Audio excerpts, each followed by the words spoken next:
Welcome to Paul Lawson Chats, a podcast for helpers. In each episode, we'll hear stories from folks from various companies and organizations who are making a real difference by bringing positive change and infusing radical good into their workplaces, communities, and world. All right, hey all, it's Paul. I am joined today by an absolute powerhouse of an advocate, Kabri Lehrman-Schmid with Hensel Phelps out in Seattle, project superintendent, mental health advocate, and allyship advocate here in the industry. Kabri, how are you today? I'm doing wonderful. I do feel like we have been friends for a very long time, and we have been in the same circles, but we are only recently connected, and I feel like it's been way longer. So I'm very happy to be here. I think you and I, I think that speaks to the mission that we are on with advocacy and seeing kind of this revolution happening in this industry that we both love, that when people are on board with this mission, we have this kind of a deep connection, whether we've actually talked to each other yet or not. So thank you so much for jumping on today. I am so excited to chat with you. And I think, man, the work that you have done in construction out on the West Coast, but has reverberated throughout the industry I cannot speak highly enough of that. So, so good. I'm excited for this conversation. Okay, so to launch in, you're at Hensel Phelps, but I want to give a little bit of an intro for you and your background and how you got into the work that you're doing today. Like, what's Kabri's story leading into construction? Sure. Yeah. I've been with Hensel Phelps. I've been in construction for over 18 years. I'm from New York, but started in the DC area, worked in NorCal, and I've been up here in the Seattle area for over 10 years now, which is crazy to me. Awesome. I love what I do. I have worked on the office side in, the DC world and the field side. I am a project superintendent, so I get to run huge, great, complicated projects. And most of my career has been in the aviation realm. And so constant worrying about the traveling public and making sure that stakeholders get what they need. And I've also got to work on public college campuses, which same thing, making sure that people get what they need, extra communication. And really what I love about this industry, what really drew me to it when I was an intern working at the Pentagon renovation, seeing interns running around talking about, the best first internship. Oh my gosh. There were these interns. They were, just covered in mud, which you're in the inside of a building doing a renovation, but they're covered in mud talking about rats the size of cats underneath the interstitial slabs of the basement. Because there's like a river. Unusual size. Yes, exactly. They were. But I saw these people, and this was one of the most significantly successful federal design build projects. But the collaboration and the problem solving, just the people that were connecting and focusing together around solving challenges that were like going to unique places, right? Airports, the Pentagon, the back tunnels of campuses. They had this special shared experience that really just came off as this pride of work. And it was magnetic. That's cool. And I saw that, and I was an engineering student, and I knew nothing about construction because I didn't have any family background around me in construction. Yeah. And I said, that's what I want to do. And so I walked up to a superintendent and I said, I want to be an intern for you next year. And he said, who the hell are you? But it all worked out. Love it. That's some good, that's like fruitful tenacity for you to be able to be like, I'm going to be your next intern. And he's just like, who the hell are you? Didn't this happen? I think I heard you tell this story. I think it might've been on, I don't know if it was a podcast or an article that you were featured in. You were were you working at Starbucks? And I was in Midtown Manhattan. Yeah. That to me is that highlights the story and puts such a great, for all the folks that are baristaing right now, no, don't lose that tenacity. If you've got a dream, go and talk to that superintendent, because who knows what it's going to look like 18 years later. Look at this. I mean, that's incredible. Thank you for sharing that. Take me back a little bit. So did you have construction in your family? This was like, that experience is what really launched this. that Yeah, I magnetic mean, experience. I knew how to use tools because, I'd been taught to use some tools as a child, but everything about my upbringing was my parents had worked themselves up from lower to middle upper class. And it was the mantra of you and your sister can do and can be anything that you want to be. School and sports were a big focus. And so I just was never exposed to construction as an option. And just to see the amount of hard work and constant risk analysis and intelligence that goes into the thousands of different skill sets that I get to see and experience every day is just amazing. It is incredible. I'm blown away by that. I think you know a little bit about my story. I stumbled into it after you did. You've been in the industry longer than me, but like 2019 is when I stumbled into it. And instantly, it's like I started out in the office, and like the office, it's kind of like you don't kind of quick pick up that magic yet. Like it's a lot of change order processing, and for us, electrical contractor panel schedules and just grueling, that kind of stuff. It wasn't until I got out onto a job site that I was able to see that sort of, like you said, that real-time problem solving. That's just magic. These people that are so incredibly gifted in their mind and with their hands to be able to solve problems and make this flat surface of land, put something on there that is just can impact lives. Yeah. That's incredible. That's amazing. That's what we get to be a part of every day. And I love it. So cool, that story and how you got into this. What was the catalyst? You've taken this corner and dove into mental health advocacy. And I remember one of the first times that I ever saw you was when you did that toolbox talk instructional video. I think it was for the Working Minds Summit 3 years ago. I'm losing track of time. Everything's getting fuzzy. I think it was 3 years ago. You posted that, and it was just an instructional video. And here's how you do a toolbox talk well. And I remember thinking oh, that's incredible. So you've got this corner on mental health advocacy and construction, but what was your launch pad into that? So my exposure to the mental health movement in construction really paralleled my career growth into leadership on my projects. I maybe have a slightly different approach to leadership than the general approach of my peers, or so I've been told. It's a little bit more perspective taking, a little bit more making sure people can be on communicating in the same language. I do a lot of talking about how I set up job site values systems and utilize systems so that people can see how their contributions are mirrored in them. But back in 2016, 2017, I was really just looking to build consensus around my plans. I was working deep, dark night shift, critical path, airport projects, trying not to get the rain on my new escalators while the passengers are walking around my partitions 5 feet from welding, that kind of stuff. Right. And I just realized that I had a pretty unique relationship with my crews who were just doing this really risky work that we were just planning all the time to make sure was super safe and just communicating to the airlines.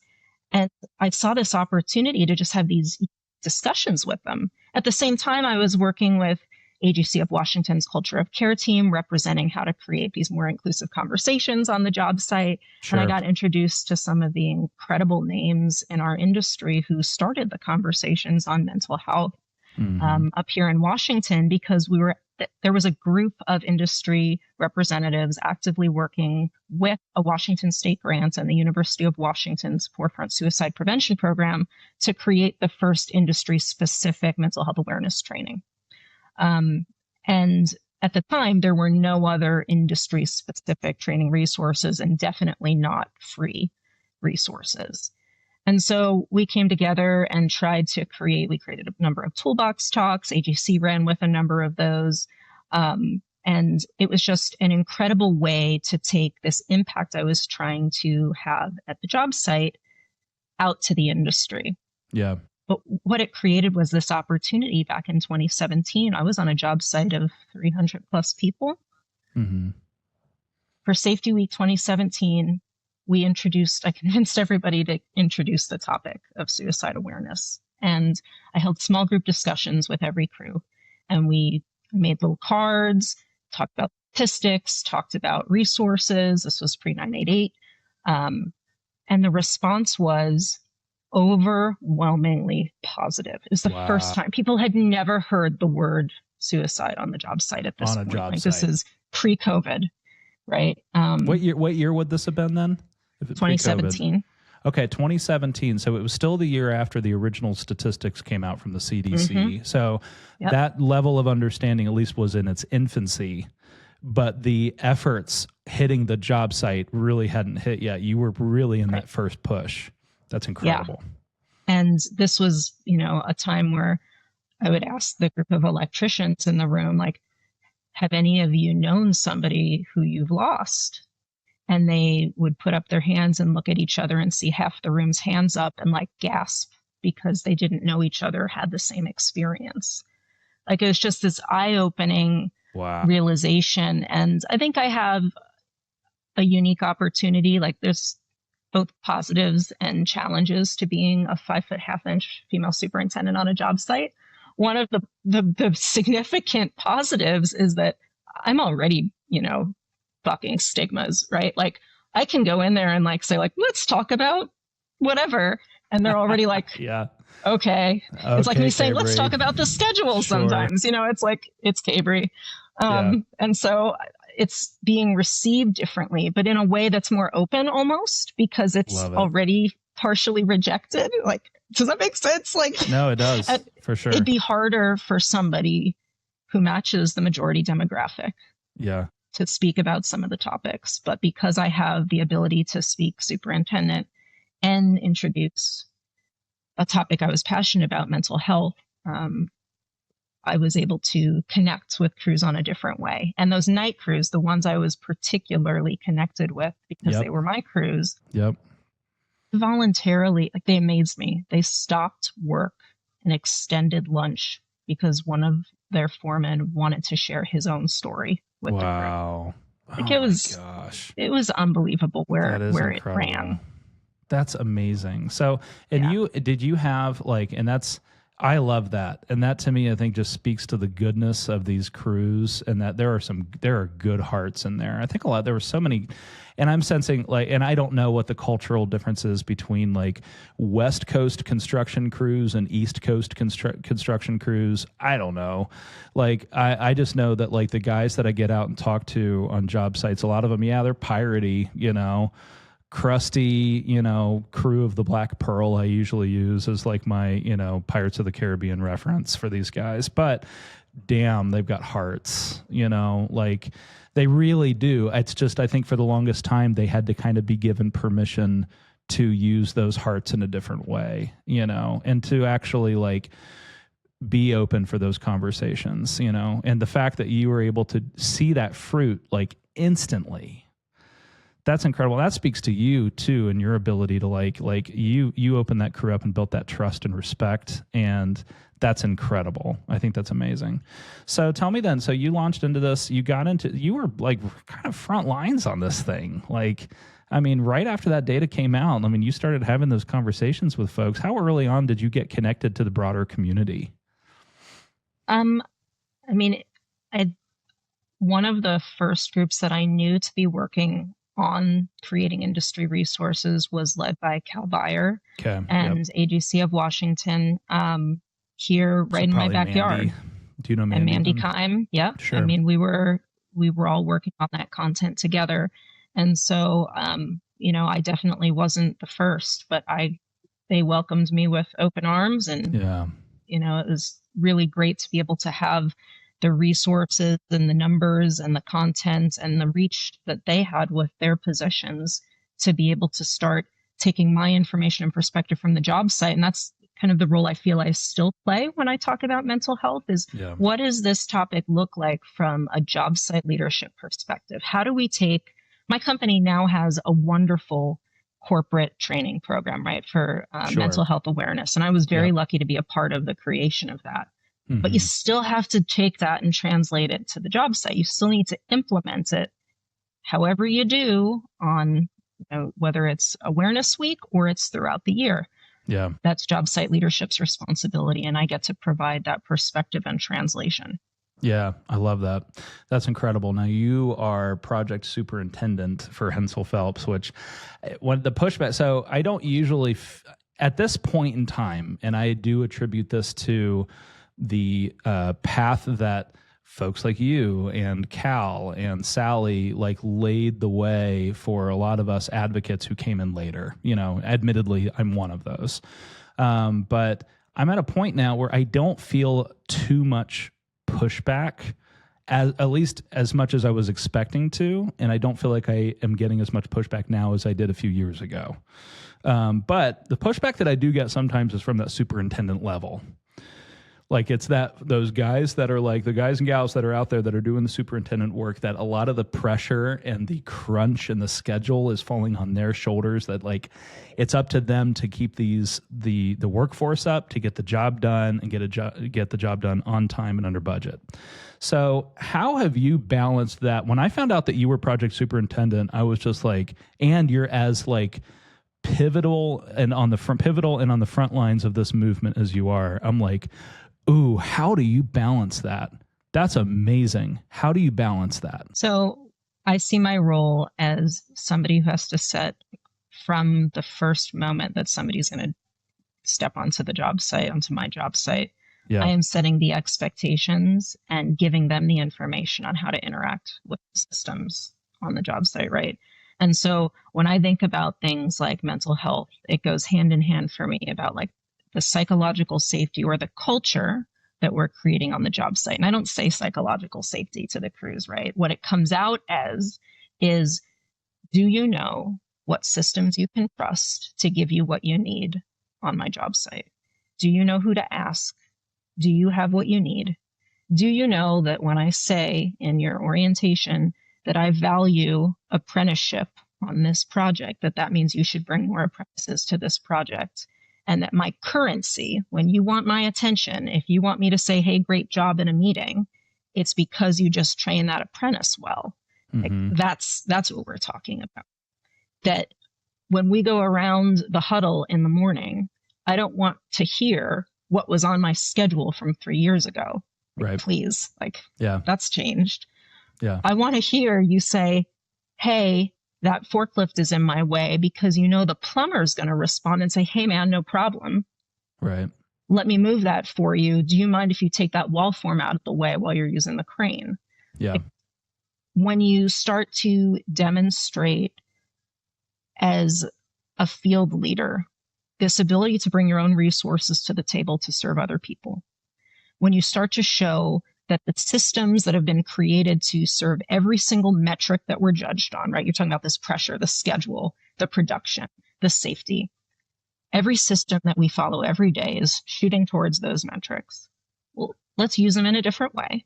And let's expect people to be able to trust them and know how the outcomes will serve them. And so all my trade partners need to know that I'm there to help them be successful in utilizing them. They need to know that if they put in a question on the schedule, they know where they're going to get the answer. Is it in the morning huddle? Is it in the weekly meeting? And I say this because mental health comes from having security and using systems. It comes from knowing that your contributions are valued on the job site. Mm-hmm. It's not just about the toolbox talk I might do once a month on, hey, what was the best project you ever worked on? And tell me why it was your favorite. Sure. And then you get people sharing like, it was my favorite because I got to work with my dad. Awesome. Wow. It was my favorite because I learned how to do XYZ. It was my favorite because it was a top secret facility. And then the toolbox talk ends and everybody's talking about their favorite projects amongst their crews for 3 hours. Like, that was really great, because now you know mental health is not just a construct we're trying to create as an industry. You already know how to create it. Yeah, right. You know how it feels on your crews when you feel valued, when you're learning and passing on knowledge.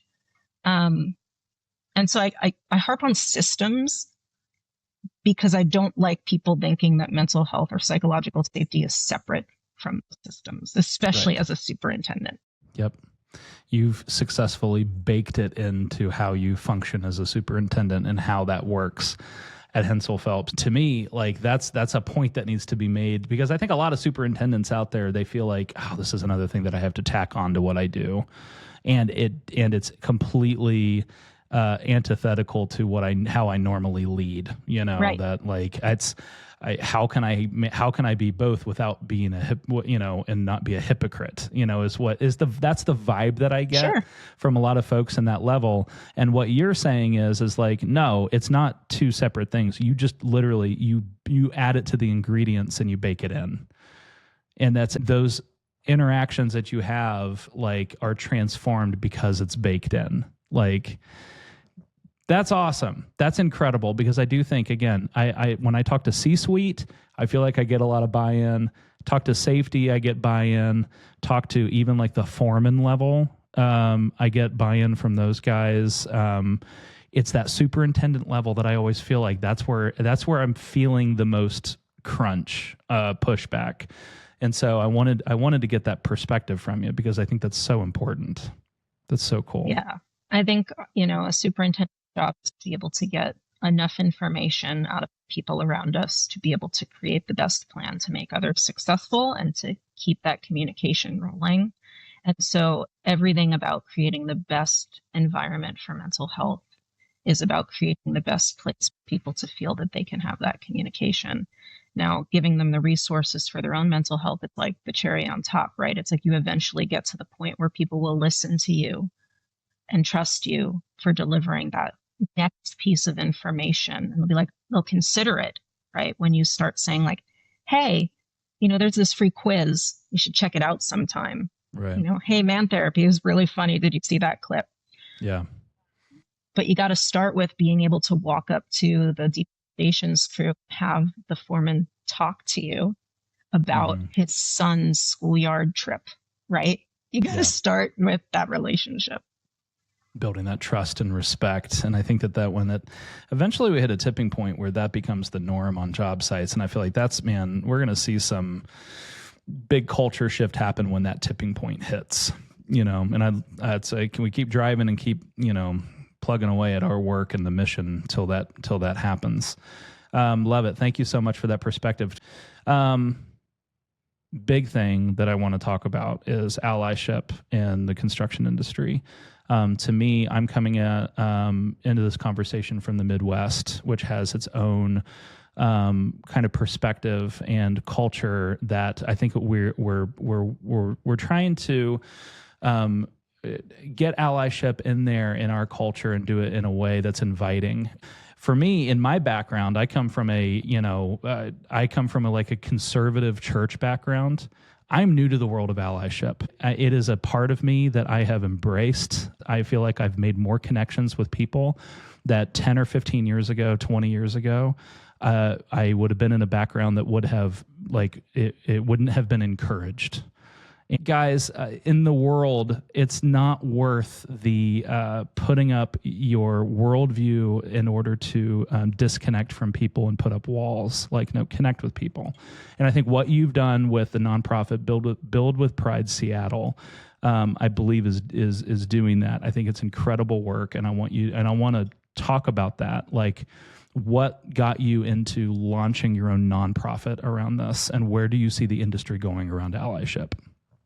Sure. So Build with Pride Seattle is intended to be a community support organization for the LGBTQIA plus community and its allies in the Seattle area. What that means is a way for people to connect, support, skills transfer, networking, and resources. It's really a way for organizations to also have additional resources. And really, that's where we've seen what I consider to be allyship show up right now. Is what Build with Pride Seattle was really based on the idea around is that saying our industry needs to be inclusive, or that we want people to be included in the construction industry, doesn't do enough for retention, doesn't do enough to serve the deep needs of people to be seen or to get what they need, especially if they're not the majority demographic. Because what people really want and need is to belong to a community in construction. And so my thoughts on this have changed a lot over the course of my career. I mean, when I was a young field engineer just starting out and Hensel Phelps had its first women's group, I was like, hell no, I am one of the guys. Don't you dare single me out. Right. And right, like you don't want to be singled out for what you're trying so hard to fight against, right? Yes. To be seen as different. Sure. As a leader now, as a leader of a job site, you got to lean into what people need to have anchors into this industry. Yeah. And so Build with Pride Seattle was based around this idea of anchors and community support.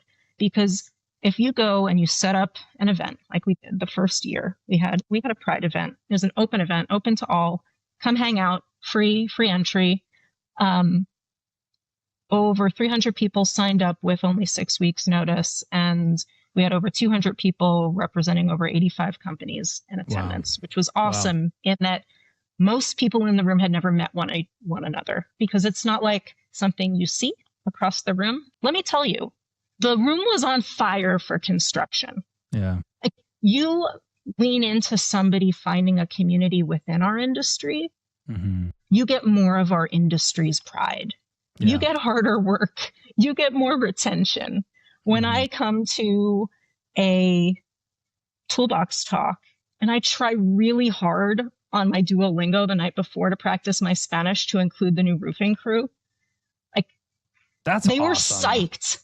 They were psyched. Like, I stumbled through it, but it was super clear because I was like really like deliberate and honest and not trying to make a scene out of it. But like, I just said a little something to welcome. Like, people want to know they're seen. And I think that leaning into the communities within our industry, I don't care if that's your golf team, great on you. That's another anchor that keeps you there, that gives you resources for empowerment, for advice, for advancement, for skills.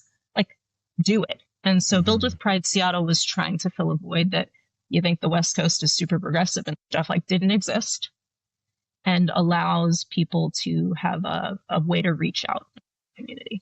I love it. I love it. And that's, I see even just in the industry here in Columbus, the number of folks that have reached out and said like, hey, I'm gay in the industry and I feel like I have no voice, and it's like in the middle of Ohio, and and they want to talk about, the mental health side of things and stuff. And I'm like, open book, let's talk about it. And so just like in early on too, in the mental health space, there were veterans reaching out and saying, hey, we don't feel like we get represented enough. And I'm like, man, there just needs to be that part of this conversation where what can we do to make sure that around the table, like of this whole advocacy thing, we've got folks of every background and voice that's contributing to this. And I think that has to be the way moving forward. Like, and so that to me is like, again, why I wanted to do an episode with you too, because I want to highlight that work that you've done, because I want to see that happen everywhere. That should just be part of our industry, is that we're bringing people of like every background all over the place to be able to bring their skills and gifts into an industry that is noble and beautiful, like construction, And I think that's a great example of allyship. When you just said you identified that certain people weren't at the table, right? That you need resources for veterans. We need to make sure, like, as leaders, our allyship is identifying when somebody needs to be in the room. Yep. Right. Yep. I have gone through a lot of my career where people on my crews don't know that I have a wife at home. And it's not because I feel like I'm deliberately hiding something. I'm open when it comes up, but it's like, I know I've changed minds and perspectives. I mean, I've gotten over the female superintendent hump. I've gotten over, the list of whatever questions are out there. But you earn trust in the industry, which is why it's so great based on your work and recognition of other people's works. Yes. Like when I'm there and I'm saying, hey, let me help you with that rebar detail. I'll go call the engineer for you. You keep doing what you're doing. Don't worry. I'll tell them why that's happening, and we'll keep going. We'll worry about that tomorrow. Keep going. I got your back on this. Like, you're recognizing what somebody is proud of. Yes. And when people know that your intent is to highlight or to like hold up their work, you connect on that level. I don't care what the background is. And you start to bridge humanity. Like, it sounds like we're in construction. Yes, like you make connections, like human connections. Let the analogy live. Let the analogy it breathe. Does. There it is. Yeah. Yeah. It's good. Like it doesn't matter. And I've had amazing relationships with people who on paper we would never have relationships, which is stupid. But it's that I think this industry is such a uniting force. We are one of the most diverse industries in the world. We have to bring together hundreds of skill sets every gosh darn day to work with one another to produce incredible things. And we don't talk about ourselves that way, but we should. I don't know. I got a little soapboxy there. Sorry. Hey, this is a podcast for soapboxes and getting on that soapbox and being. No, so to me, that's all part of this. That's all part of like this revolution in the industry is just like going back and rethinking like the old pillars that we thought were holding this entire industry up weren't actually pillars. Yeah. The masculinity, the dudes, the bros, we leave our feelings at the door. It's only this one type of dude who can work in this industry. And it's like, we're rethinking the pillars of this industry in order to be able to like break down and regrow back in a stronger and more beautiful and what it should be way, right? I mean, that's what all of this movement is all about, is to be able to say like, guys, the way it was, like, I'm sorry, but it wasn't the healthiest version of this industry that it could be. And there is another way of doing it. And there are voices that are rising up. And our job too, as lead advocates, is to empower those voices and invite more voices in. That's like, I think every conversation I have with Cal, we end up using the table analogy. It's a big old table, this table of advocacy. And we've got a lot of seats that are empty right now that need filled, and so we need to find those people and empower them. So I'd love you to, I'm thinking of several people in my mind right now who are in the Midwest who have stepped up and said, and been, confidentially talked to me about like them feeling like being in a minority here or representing LGBTQIA plus in the industry, feeling like I just don't know if I have a voice around this. What do you do? Can you speak to them too and put in an encouraging word for the folks that are out there who may be feeling that? And it can be hard. It can be hard because you don't actively see or know a community, especially if you've had outright discrimination or hardship in response to you. And I'll be honest, male presenting people can have it really hard, right? Like I said, I already have some benefit in being an outlier and a cis presenting female. When you go to find community like that, and to me, that's the key. And it doesn't need to start with finding others in the LGBTQIA community.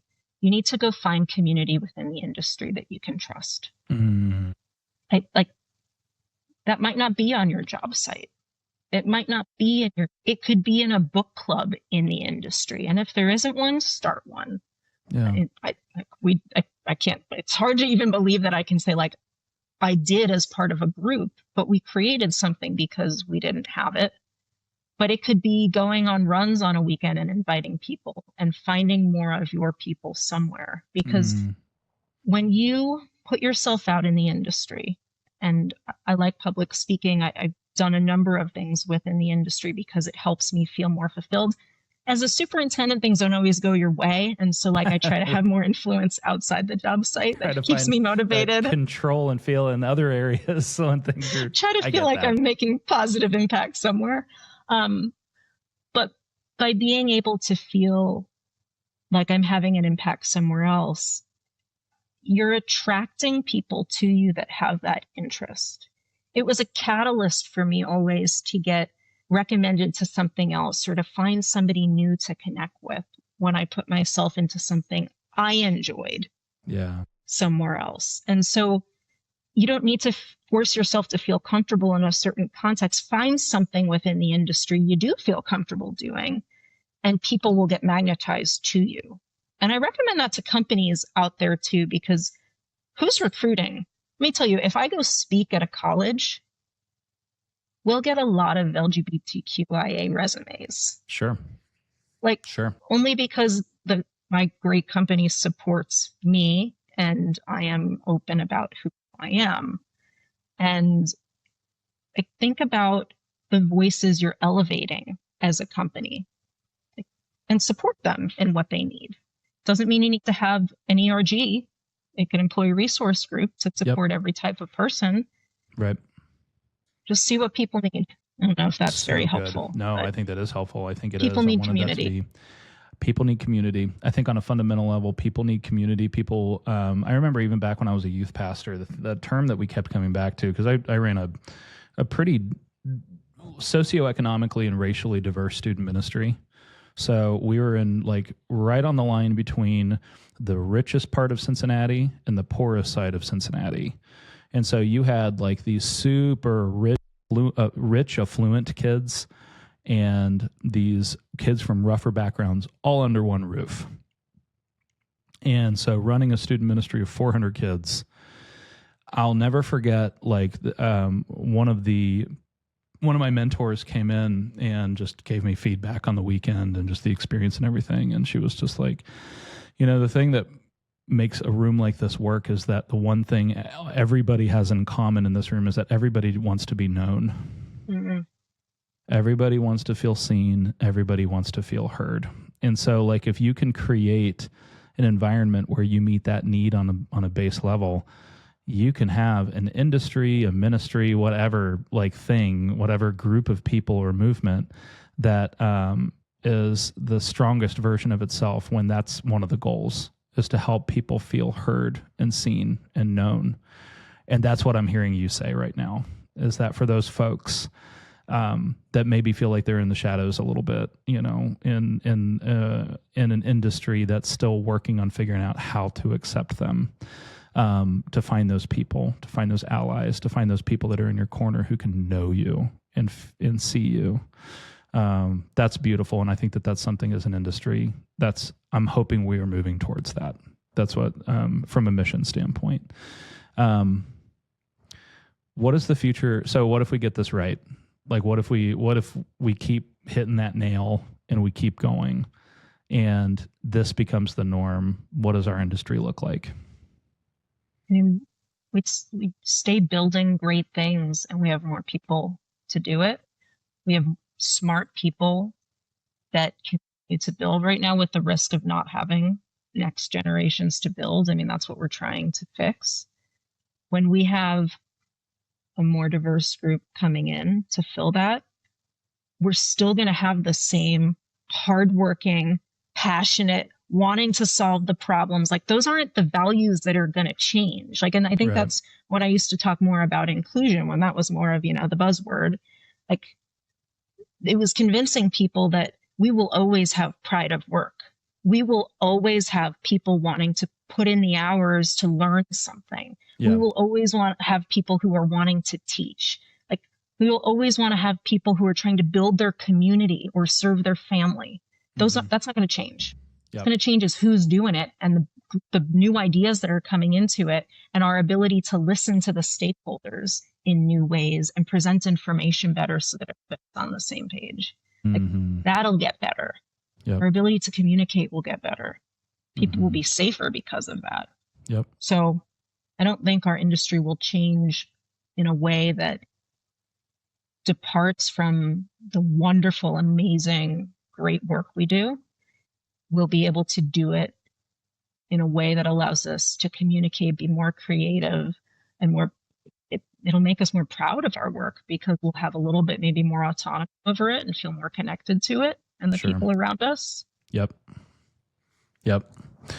That's beautiful. I always want to look towards the vision of everything that we're doing. It's that thing that feels unattainable right now that we believe when we are following the mission and we are going after that mission day in and day out, that vision will happen. And I always to refocus us on that vision. And I think it's a beautiful vision that we are all heading towards on this mission. Incredible. Thank you so much for your wisdom. Thank you so much for your perspective and your story. I am so excited that our paths have just now crossed, and we have so many years ahead of us in the work that we're doing, and that we're just going to be two sides of the country. I'm not like super far over on the East Coast. I'm like, I'm Midwest, Ohio, but like you're pretty far from me. But at the same time, we're on the same mission together, And I love that's something that we get to go and tackle together. And I think that's so great. Okay. How can people be connected to you? How can people stay connected to you? Sure. I'm on LinkedIn. Reach out anytime. I'd love to connect with you. Set up a call, whatever. I'll find time to do it. I love to talk about our industry and what your ideas are. Mm-hmm. Very good. And then for Build with Pride Seattle, can people reach out to you guys through that way? And I don't know what your guys' staffing structure, if you have people who connect with that, or but like, is that something people can reach out to as well? Absolutely. buildwithprideseattle.com. Build with Pride Seattle's on LinkedIn. Kabri at buildwithprideseattle.com is also a great way to connect with me. Love it. Great. Thank you for joining today. I appreciate you so much. I loved our talk. Thank you. Super fun chat. Absolutely. And for all of you guys that have listened, thank you for joining for another episode of Paul Lawson Chats, and tune in for the next one. All right. We'll see you.